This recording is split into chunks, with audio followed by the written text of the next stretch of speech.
Hello everyone, and welcome to Lecture 03 on Functions and Modular Programming. Today, I am going to take you on a journey through one of the most essential aspects of programming, functions, and show you how they help us break down complex problems into smaller, manageable parts. This lecture is designed to explain in clear, everyday language how functions work, how they help us write code that is easier to read, test, and maintain, and how a modular programming approach can lead to scalable and reliable software. I will also talk about the importance of debugging and error handling, so that when problems arise, you have strategies in place to address them without letting your program crash unexpectedly. To begin with, let us consider the idea of a function. In its simplest form, a function is a self-contained block of instructions that performs a specific task. Think of a function like a small machine in your program that receives input, processes that input in some predetermined way, and then produces an output. This concept is at the heart of efficient programming.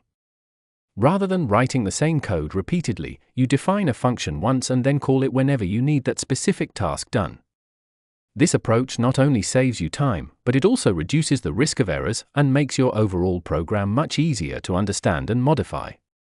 Imagine you have a task where you want to greet someone. Instead of writing several lines of code every time you need to greet a user, you can create a function that takes a name as an input and prints a greeting message. Whenever you need to greet someone, you simply call the function with the person's name as the input, and the function does the work for you. This encapsulation of behavior is what makes functions so powerful. When we talk about functions, we must also discuss the concept of parameters and return values. Parameters are like placeholders, they are the values that you provide to the function when you call it. For example, if you have a function designed to greet a user, the user's name is the parameter. The function uses that parameter to generate a personalized message. In addition, functions can return values. Instead of just performing an action, a function can calculate something and then pass that result back to the part of the program that called it. This mechanism of receiving inputs and producing outputs makes functions very versatile and reusable. Another important topic is the scope and lifetime of variables. Variables that you define inside a function exist only within that function. They are called local variables, and they disappear as soon as the function completes its execution. This concept helps prevent conflicts between variables in different parts of your program. In contrast, variables defined outside of any function are called global variables and are accessible from anywhere in the program. While global variables can sometimes be useful, overusing them may lead to a situation where it becomes difficult to understand which part of your program is changing a particular piece of data. This is why it is generally best practice to keep variables local when possible and pass data between functions using parameters and return values. Moving on from the basics of functions, let us now talk about modular programming. Modular programming is an approach that divides a large program into separate modules or parts, each responsible for a specific functionality. Functions are the building blocks of this approach. When you design your program as a collection of independent functions, each handling one particular task, you make your code much easier to maintain and update. For instance, if you write a function to process data from a file, and later you need to change how that data is processed, you can modify that single function without having to go through the entire code base. This way, your program remains organized and any changes are localized to the relevant part of your code. In a modular design, every function has a clear responsibility. This is often referred to as the single responsibility principle, which suggests that each function should do one thing and do it well. By following this principle, you can write functions that are short, focused, and easy to test independently. It also makes your code more readable, since each function's name and its brief documentation tell you exactly what that function is meant to accomplish. To illustrate this point in a non-technical way, think about how a car is built. A car is made up of many different components such as the engine, the transmission, the brakes, and so on. Each component has a specific role, and if one component needs to be replaced or repaired, you can work on it without needing to rebuild the entire car. Functions in your program work in a similar way. They allow you to compartmentalize tasks so that when a bug is found or a new feature is needed, you can adjust just one part of your program without affecting the rest. Now, let us discuss another critical area of programming: debugging and error handling. No matter how careful we are when writing code, errors will happen. Some errors are due to mistakes in the syntax or grammar of the language, while others occur during the running of the program when the data does not meet our expectations. These runtime errors can include issues such as trying to perform an invalid operation or trying to access a resource that is not available. Logical errors are perhaps the most challenging because the program may run without crashing, but it produces the wrong result. One of the simplest methods to diagnose issues in your program is to use print statements. By printing out the values of variables at strategic points, you can see if your program is behaving as expected. As you become more experienced, you may use interactive debugging tools that allow you to step through your code line by line, inspect variables, and even change their values on the fly. These tools are invaluable when dealing with complex programs. In addition to debugging techniques, error handling is essential for making your programs robust. Instead of allowing your program to crash when it encounters an unexpected situation, you can write code that anticipates these problems and handles them gracefully. For example, if your program needs to read data from a file that might not exist, you can write instructions that check for the file's existence and provide a helpful error message if the file is not found. This kind of error handling ensures that users have a better experience because the program does not terminate abruptly. A common strategy in error handling is to use a try-except approach, where you attempt to execute a block of code that might fail, and if it does, you catch the error and deal with it appropriately.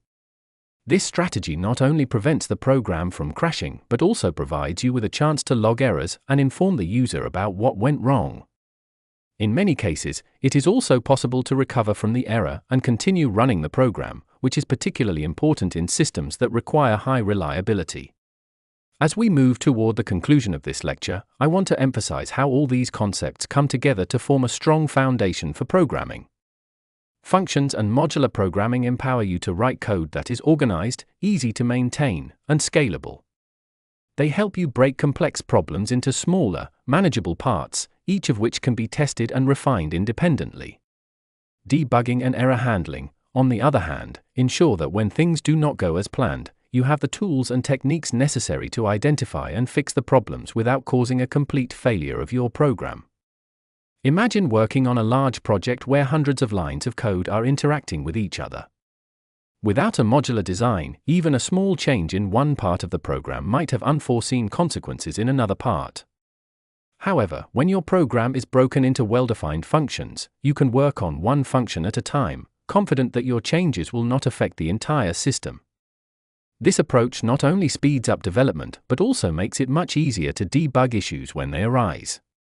You can isolate each function, test it independently, and be sure that if it works correctly on its own, it will work as part of the larger program. As you continue your journey in programming, I encourage you to practice writing your own functions for everyday tasks. Start by identifying parts of your code that are repeated, and see if you can refactor them into a single function. Experiment with passing different types of data into your functions, and observe how the functions can be reused in various contexts. Pay close attention to how you name your functions and variables. Clear, descriptive names are an essential part of writing code that is easy to understand and maintain. Over time, you will notice that this modular approach not only makes your code better organized, but also makes you a more efficient programmer. I also want you to consider the role of error handling in your development process. Even if your code works perfectly most of the time, unexpected situations will occur. It might be a user entering data in a way you did not anticipate or an external resource becoming unavailable. In these situations, having a robust error handling strategy will prevent your program from crashing and provide a smoother experience for the user. As you write more complex programs, always think about the potential points of failure and plan for them accordingly. It is much better to have a graceful recovery or an informative error message than to have your program stop working altogether.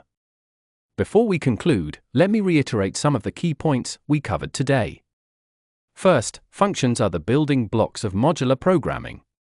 They allow you to encapsulate specific tasks into self-contained units that can be reused throughout your code. Functions can accept inputs, known as parameters, and can produce outputs through return values. Understanding the scope of variables, whether local or global, is vital to ensure that your functions work independently without causing conflicts. Second, adopting a modular programming approach means designing your program as a collection of independent functions that each handle one aspect of the overall task. This method makes your code easier to read, test, and maintain. It also means that when a bug occurs, you can narrow down the problem to a specific function rather than having to search through a monolithic block of code. Third, debugging and error handling are integral parts of programming. Errors are inevitable, but with effective debugging techniques such as print statements and interactive debuggers, you can quickly identify where things are going wrong. Error handling, through strategies like try-except blocks, ensures that your program can handle unexpected situations gracefully. This not only improves the reliability of your code but also enhances the user experience by providing meaningful feedback rather than abrupt crashes. In closing, I hope that you now have a solid understanding of the importance of functions and modular programming, as well as a basic grasp of debugging and error handling techniques. These concepts are foundational to all programming endeavors.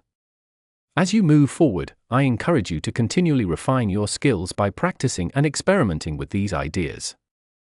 Write small programs that focus on a single task, and gradually combine them to create more complex systems. Remember that every function you write, every module you design, and every error you debug contributes to your growth as a programmer. Thank you for your attention throughout this lecture. I am confident that by applying these principles, you will be able to create programs that are not only functional but also elegant and robust. Continue to explore these concepts in your projects, and do not hesitate to revisit these ideas whenever you encounter challenges. With practice, the use of functions, modular design, and effective error handling will become second nature, and you will be well on your way to writing professional-level code. Until our next session, happy coding, and I look forward to hearing about the innovative solutions you develop in your future projects.